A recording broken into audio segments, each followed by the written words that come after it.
السلام علیکم ورحمۃ اللہ وبرکاتہ۔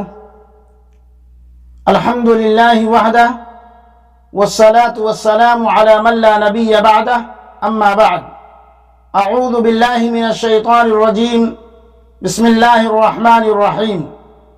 یا ایہا الناس اعبدوا ربکم الذی خلقکم، سورہ بقرہ آیت نمبر 21۔ معزز سامعین کرام و مشاہدین عظام، آج کی اس نشست میں لے کر حاضر ہوں زندگی کا مقصد عبادت الہی۔ اللہ رب العالمین اس آیت کریمہ کے اندر ارشاد فرماتے ہیں کہ اے لوگو، اپنے اس رب کی عبادت کرو جس نے تمہیں اور تم سے پہلے لوگوں کو پیدا کیا۔ عن ابی ہریرہ رضی اللہ عنہ عن النبی صلی اللہ علیہ وسلم قال ان اللہ تعالی یقول یا ابن آدم تفرغ لعبادتی املأ صدرک غنا واشد فقرک وإلا تفعل ملأت یدک شغلا ولم اسد فقرک۔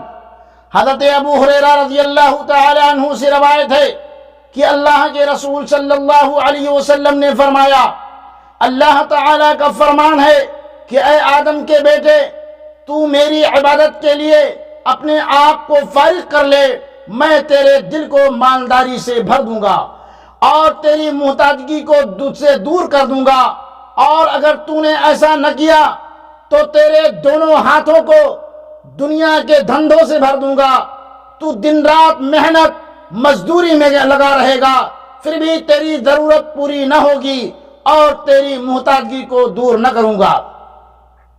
اللہ تبارک و تعالی نے جن و انس کو محض اپنی عبادت کے لیے پیدا کیا۔ وما خلقت الجن والانس الا لیعبدون، انسان اور جنات کو پیدا کرنے کا مقصد اللہ رب العالمین کی محض صرف عبادت ہے۔ باقی دنیا کی تمام چیزیں اس لیے بنائی گئیں کہ بندہ عبادت کے کام میں ان سے مدد حاصل کرے۔ انسانی زندگی کا اصل مقصد صحت بنانا، مال جمع کرنا اور لہو لعب نہیں ہے۔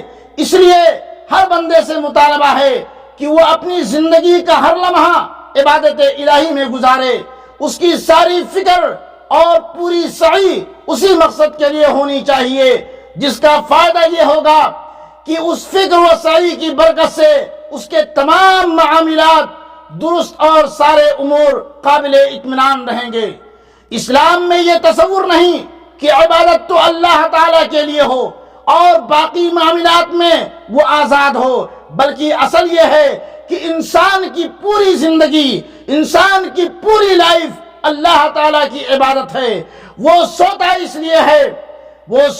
لیے ہے تاکہ عبادت میں راحت محسوس کرے، وہ کھاتا اس لیے ہے کہ عبادت کے لیے قوت حاصل کرے، وہ کماتا اس لیے ہے کہ اپنی اور اللہ کے بندوں کی ضرورتوں اور حاجتوں کو پورا کرے۔